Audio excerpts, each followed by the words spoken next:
All stories have a beginning, and in order to understand this story, that is where we need to start.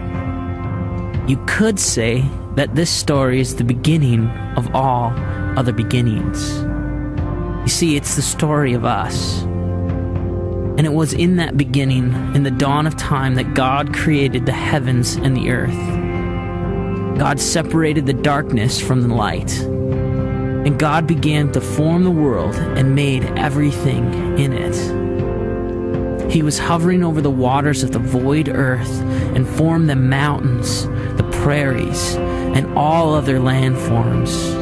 He made the fish in the sea and the fowl of the air. But he saved his most precious, important creation for last. He formed from the dust of the earth man, which he crafted in his own image. He breathed into the man his eternal spirit of life, and the man began to breathe for the first time. Pleased with his creation, God said it was good. God brought the man every animal on earth to be named.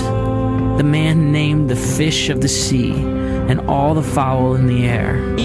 But God saw that it was not good for man to be alone. So he caused the man to go into a deep sleep. And from the man's own side, God fashioned the most beautiful creature, woman. The man rejoiced to see such a creation and said, "This is bone of my bone and flesh of my own flesh."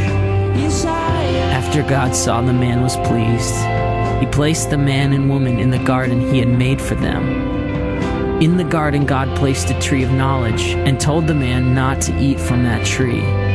For the man and woman were like children in their innocence and did not have the maturity for such knowledge yet. But something happened in the garden that was not part of the plan. Darkness crept into the garden and drew the woman and the man close to the tree of knowledge.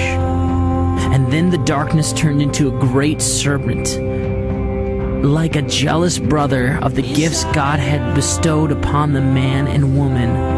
The serpent wanted to destroy what God had made. So the serpent tricked the man and woman to eat the fruit of the tree of knowledge. Immediately they saw that they were naked and were ashamed of what they had done. They had disobeyed God. God was their life, their eternal security. But in that moment, the moment they took the first bite of the fruit, the darkness entered the man. Now this darkness is known by many names, but its eternal name is death. Death was born into humanity, and darkness crept into the hearts of humans. The human immortal spirit lost its immortality and died. Without the life of God sustaining humanity, the human biological body began to decay and die. Although death biologically did not take place right away, from the time of human birth, humans now begin to die. Outraged with the serpent for perverting his creation, God cast the serpent out of his presence. And now, because man had disobeyed God, God, who is light and life, could no longer be where darkness and death was. So the man and woman had to leave the presence of God. God wept for his creation, and the man and woman were ever looking for the life which they now had lost. God continued to work out a plan to rescue his lost creation. But will it have any effect? How could death be defeated? The day death was born seemed to be the day that all creation lost its hope. We have been left to death, and all hope is lost. Or is it?